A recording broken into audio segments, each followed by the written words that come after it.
Assalamu alaikum wa rahmatullahi wa barakatuh. So, I was absent for 2 months, so Alhamdulillah, now I am back. So, we continue with our reading from Riadul Saliheen.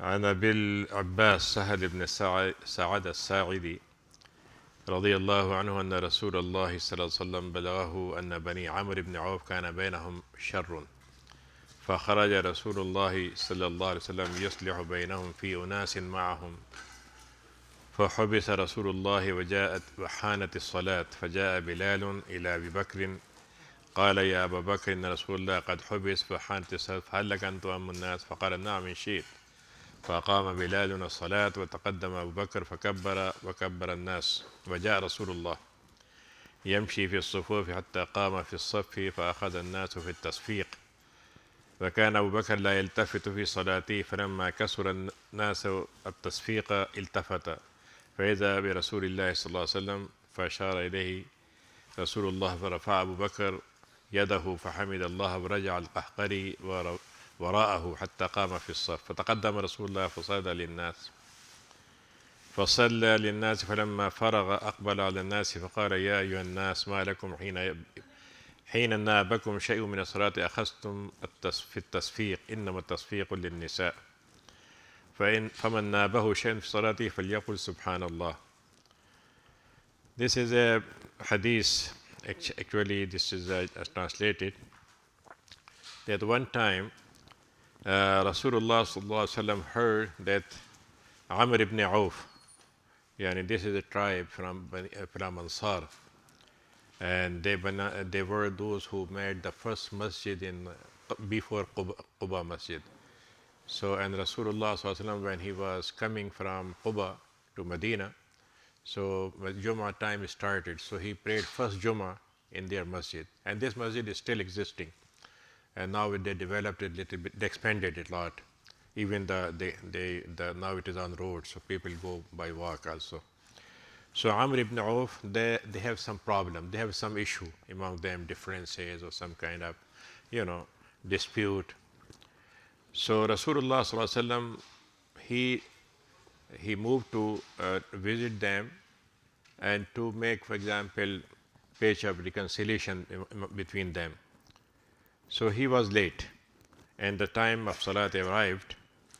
So Bilal radiallahu anhu said to Abu Bakr, Rasulullah sallallahu alaihi wasallam seemed that he is delayed. So can you lead the Salat? He said, if you want. So he started. So he just started Salat, and then Rasulullah sallallahu alaihi wasallam arrived.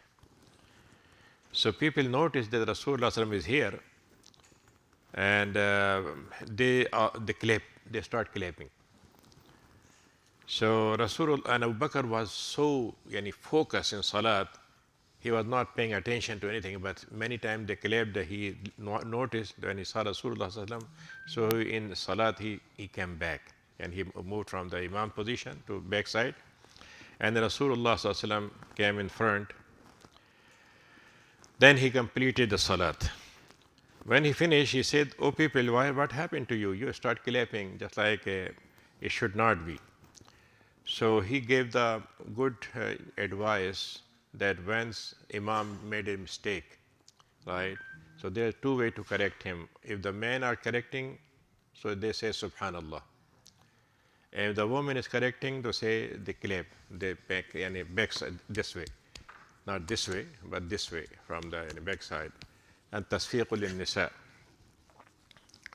So. And then he said to Abu Bakr, why you came back? You should continue. He said, it is not position of the Abu Quhafa's son that he can lead and Rasulullah prayed behind him. So this hadith actually has many meanings and many ahkam. The first thing that it is the position of Rasulullah sallallahu alaihi wasallam to be the leader. So he leads Salat, he lead just like if he is a ruler, so he will lead. No other person can do in front of him, if except he appointed. So, if it happened first time in this way, that Rasulullah was not back from his mission.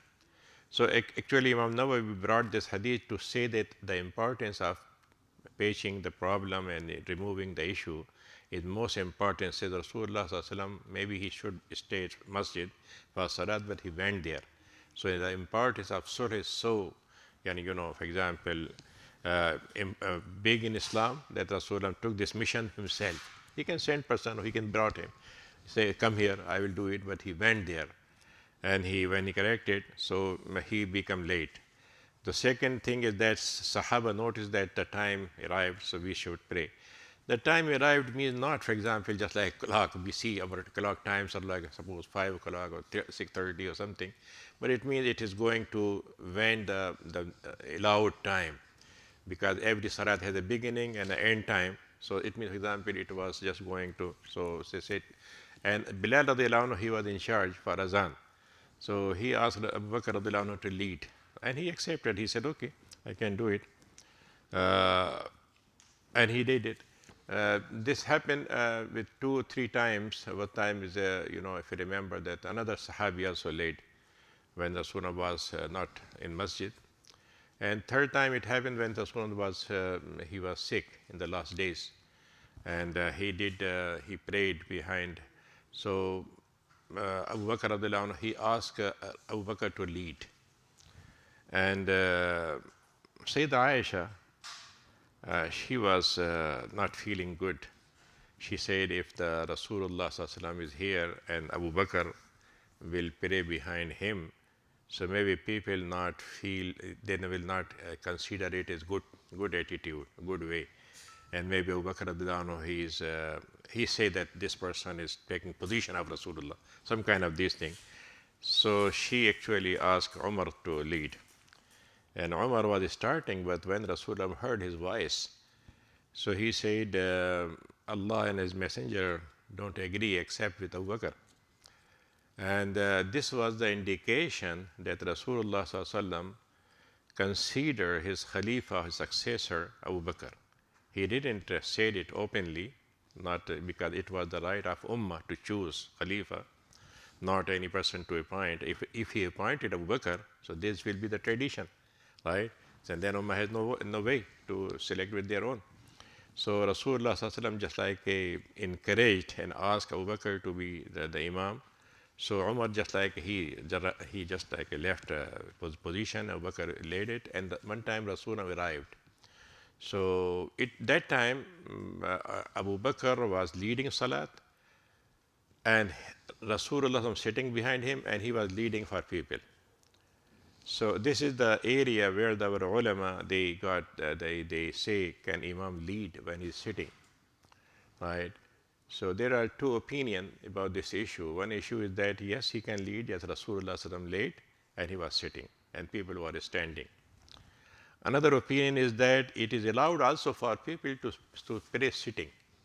And when Imam is leading sitting, so also they can sit and they can join him. Even he can stand, but they can. So there's 2 opinions about this issue based on this incident that happened with Rasulullah sallallahu alaihi wasallam that time.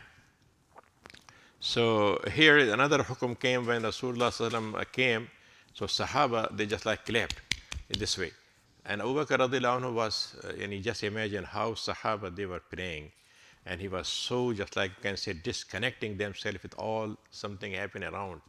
And they focused on Salat. So Abu Bakr didn't notice. After long, he noted that something new, but something. So he saw Rasulullah sallallahu alaihi wasallam coming. So he just, he is praying and he is holding his hand and he is coming back. And not turning face this way, but coming back his face toward Qibla. So he came back and Rasulullah sallallahu alaihi wasallam advanced and then he completed the Salat. So this is also give us a hukum. Suppose if Imam, suppose his wuzu is gone, so what he will do? So he will just like go back, right? And other person will advance. The Salat will continue. There's no need to restart Salat. So this is also the hukum as to correct and to join and done with the other person to lead. If you remember that Umar radiallahu anhu time when he was assassinated, right? So he came back, another person, he completed the Salat. So this is also one hukum of fiqh which related to this issue. So then he said, why you are clapping? You should not clap it. So you say Subhanallah. Mostly, if you notice that people say Allahu Akbar, right? When Imam did something wrong, they say Allahu Akbar. Why not Allahu Akbar? Why not?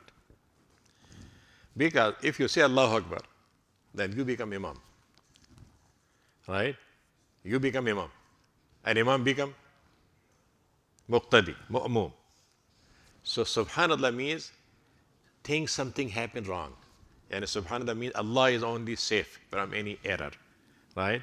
So it is a very, you can say, mild way to correct Imam or to remind Imam, then he can notice it. So Subhanallah is what we should say if we say that, right? Not Allahu Akbar. Second thing is that if the woman is from there and back, so they should not say Allahu Akbar, Subhanallah, because they should not raise their voice, right? They should not use their voice, and even they are praying, so they will just clap. So in that sense, the message will reach to the Imam without any word is coming from the mouth of woman. So there are many ahkam in this hadith. And last thing, when Abu Bakr was asked why you need to complete it, he said, I cannot, I have no courage to lead Rasulullah sallallahu alaihi wasallam, and my position is not this way. And same thing happened with Umar. If you remember that when the Bani Sa'ida, the people were sitting after Rasulullah's death, who will be the successor? So they decided that we were taking care about protection of Islam and Muslims, so it should be our responsibility to continue. So they choose a Khalifa. So people ask us, Abu Bakr, something happening, you should go there. So he went with Umar and Abdurrahman ibn Abu Ubaidah, 3 people there, and they said you should not decide with your own, and Khilafah should be with an agreement, or example, discussion together and consent, not with their own.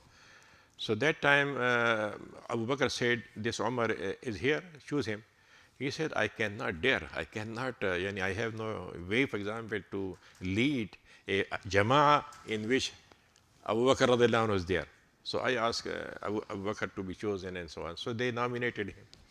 So this shows that Islam respect for example, elders, or they can most those who are most qualified, and those who are the most, for example, respected. This is also a kind of order. And one time I was reading that Abdullah ibn Mubarak is a great muhaddis. So some person asked him a fatwa or something. So he said, my elder is sitting, I cannot. So this is not any kind of hukum, but it is a what? It is a attitude. It is a we need to, sometimes what happens, we now in these days, we know about many things about halal and haram and so on, but the manners and traditions, we missed it. So this is also one of the way of ilm, that how when we do ilm and we seek ilm, so how we respect ulama and also seek this way. It is not, we not worship them. It is do different thing. And worship a person is a very bad thing. In these days also we got some kind of hero worship. Oh, this person is my hero. What he say, it is okay. No. Ulama also, they cannot say halal and haram without any dalil, without any proof, right? So he said, I cannot do this thing. And if you remember another hadith, it is also support this idea that one time a person came to Rasulullah sallallahu alaihi wasallam, he said, when the day of judgment, mata sa'a. So Rasul said, what you prepared for it? Always our attitude, it is all our own attitude. We need what time Qiyamah will come, right? When this thing happens, when Mahdi will come, when this happens, time. And also another religion, especially in Judaism and Christianity, same thing. Oh, that day there will be day of judgment. No, Islam never said this thing. But Islam said, prepare for it. Anytime it happens, you should prepare, right? So he said, well, you have to prepare. He said, not too much, but I love Allah and His Messenger. أحب الله ورسوله فقال أنت مع من أحببت. You will be in the day of judgment with whom you love. So Anas radiallahu anhu said, I was most happy person after my Islam that I am not equal to Abu Bakr, but I love him. Right? So this is also one of the very important understanding of Deen, that when we love Islam, we should love those who are serving Islam. Right? Maybe we have differences, right?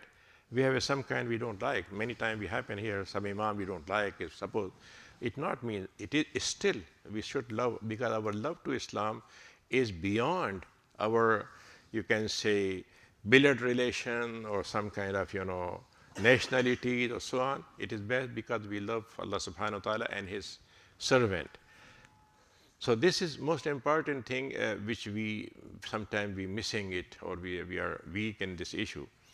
This is the reason why one more point if I say here, that many times we criticize our previous even ulama. Oh, they didn't understand this thing, or Bukhari didn't understand this thing, or Bukhari did wrong. So we must understand that Allah subhanahu wa ta'ala asks us two things. First thing, we have to believe, and second thing, we have to do rahmah or mercy to our ancestors. رَبَّنَا اغْفِرْ لَنَا وَلِإِخْوَانِنَا الَّذِينَ سَبَقُونَا بِالْإِيمَانِ. Right? وَلَا تَجْعَلْ فِي قُلُوبِنَا غِلًّا لِلَّذِينَ آمَنُوا. One time a person came to Imam Shabi that he was criticizing that these people are did so and so and so. He said, listen, in Quran I have two groups, and I ask you whom you want to join. So one group is this ayah, right? We are coming later, right? We are coming now. So what we should say? So one group Allah subhanahu wa ta'ala admired this one. رَبَّنَا اغْفِرْ لَنَا وَلِإِخْوَانِنَا الَّذِينَ سَبَقُونَا بِالْإِيمَانِ وَلَا تَجْعَلْ فِي قُلُوبِنَا غِلًّا لِلَّذِينَ آمَنُوا.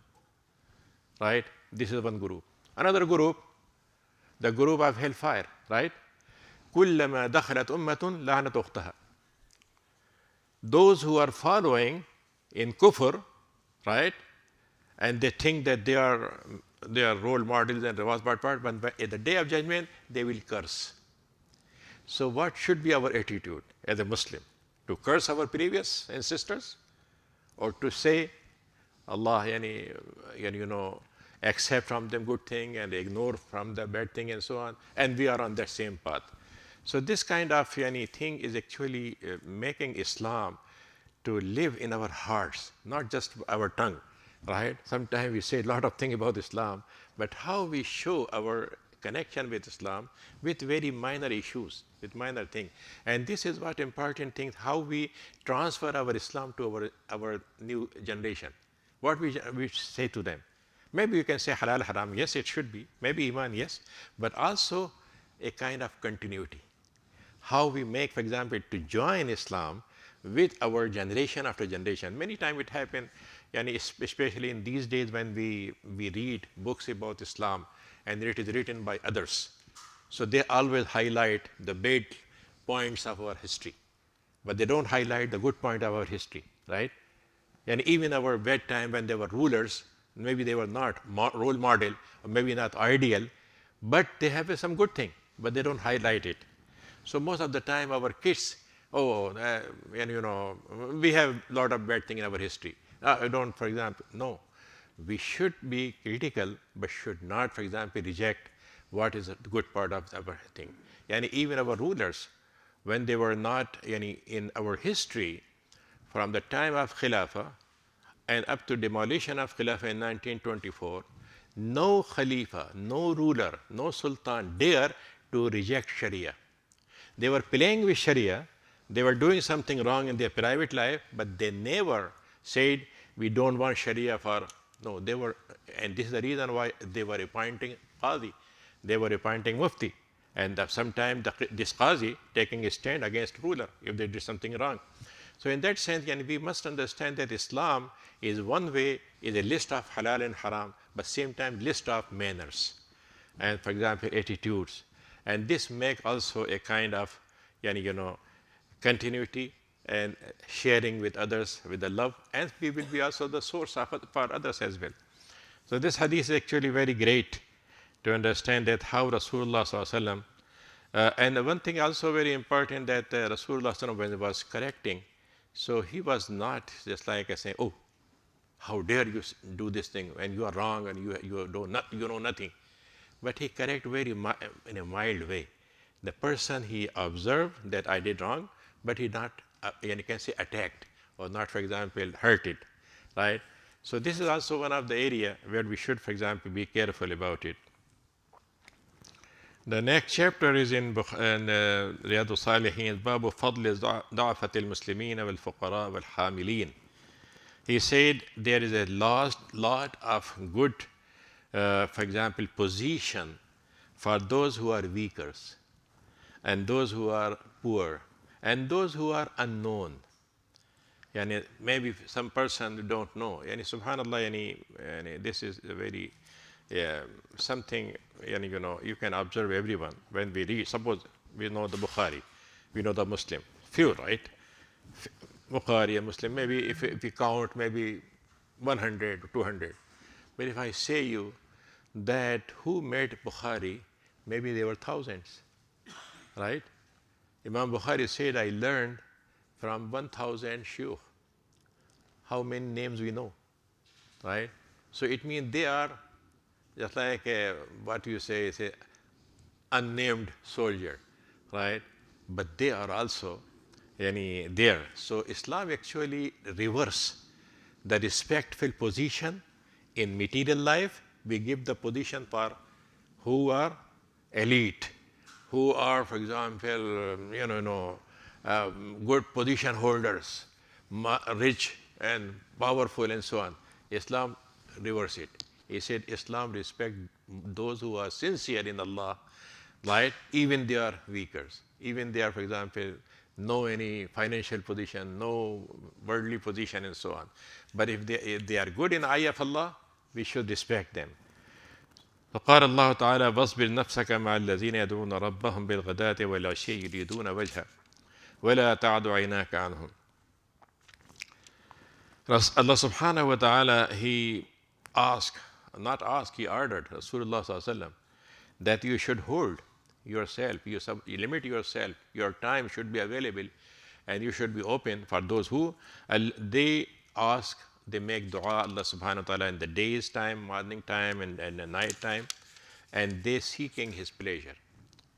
وَلَا تَعْدُ عَيْنَاكَ عَنْهُمْ, and don't turn away your eyes from them. تُرِيدُ زِينَةَ الْحَيَاةِ الدُّنْيا, and you should not focus and you should not intend, your goal should not be the glittering point thing of dunya, right? ولا تطع من أغفلنا قلبه عن ذكرنا واتبع هواه وكان أمره فرطا, and don't obey those who are ignorant about Allah. أغفلنا قلبه, his heart is not, has any kind of remembrance of Allah. واتبع هواه, and he is following his desire. وكان أمره فرطا, and such kind of people, they have no balance in life. If they go this extreme or that extreme, and if they love something, they love extreme. They hate something, and this is, we note now, right? Our socialization, our social relation is based on what? Based on some common interest sometime, right? How we can benefit from this person. But if we want to go to visit someone who has no any position, so we have no time, right? We don't, even our relatives, those who are position holder, we go them, visit them.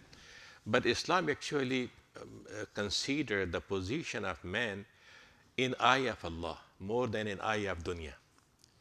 This is, for example, and this is the reason why our ulama, they were open for the weakest people, but not for rulers. So hadith says, and Abdullah ibn Mas'ud reported, نعم السلطان على باب العالم وبئس العالم على باب السلطان. The best alim who is away from the door of rulers, and the worst alim who is on the door, and the best sultan who is on the door of ulama. It not means, it is not a kind of, arrogancy. It is not. It is way, for example, to show that our time and our respect belong to those who are respecting Allah. Even they are weaker, even they are not any position holder and so on. وعن حارثة بن وهب قال سمعت رسول الله صلى الله عليه وسلم يقول ألا أخبركم بأهل الجنة كل ضعيف متضعف لو أقسم على الله لأبره ألا أخبركم بأهل النار كل عتل جواز مستكبر متفق عليه. Haritha ibn Wahab reported that I heard from Rasulullah saying, do I not inform you who will be the people of Jannah? Every week, and the one who is, he is ignored, he is rejected, he was, he, suppose if he knocked the door of Amir, nobody allow him to enter, and he don't care. But he is so powerful in eye of Allah that if he swear with Allah, Allah should fulfill his desire. And do I not need inform you who will be the people of Jahannam, fire? Kullu utullin. Utullin, the person who has a very hard heart, and he, no emotion work with him, no appeal work him, no human suffering, make him to turn his wal jawaz, the person who is making money just to save money, don't spend. And the qasir al-batin, yani dakhm al-muhtali, and the person who is a very, very, for example, you can say imbalanced person in his life, in his position, so this issue is actually also very important. Yani if some person has a money, it is not the issue. Suppose it's not mean, for example, the issue is that I should not measure the position of a person according to his wealth, according to his sin, but according to his character, about his first service of deen. One time a person came to Umar radiallahu anhu after the Qadisiyah battle, and when the Muslim they defeated Kisra, and the one person, he got the crown of Kisra, and he took it and he brought to the commander, right? He can keep it or he can run away. No, he didn't.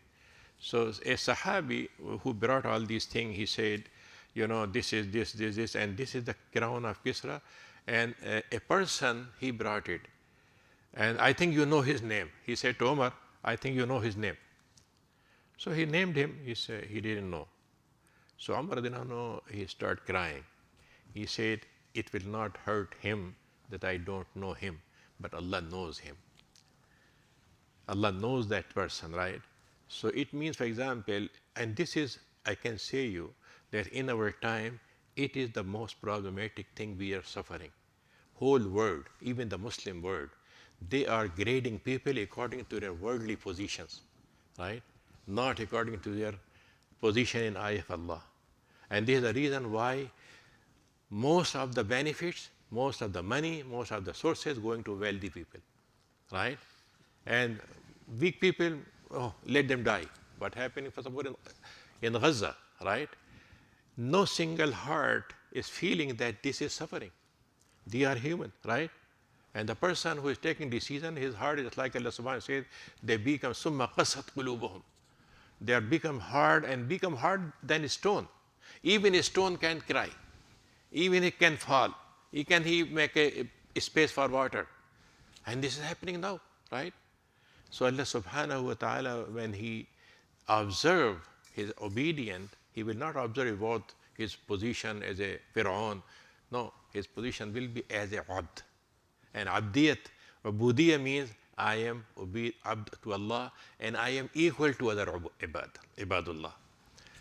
Yes, maybe for example, I will criticize if they did something wrong. If there is some violation, some hukum, it is not the issue, but I will respect and same time I will try to correct. I will try to, for example, teach. So this kind of any attitude is actually not existing in our society, I can say you. Or it is not as strong, it should be. Just like suppose, for example, I don't want to say this thing, but suppose a person is very, very popular or very has a good fame. And janaza, how many people attended? Masjid is full, right? Suppose some person died, maybe a few people. And sometimes those who are going for graveyard, maybe few people, right?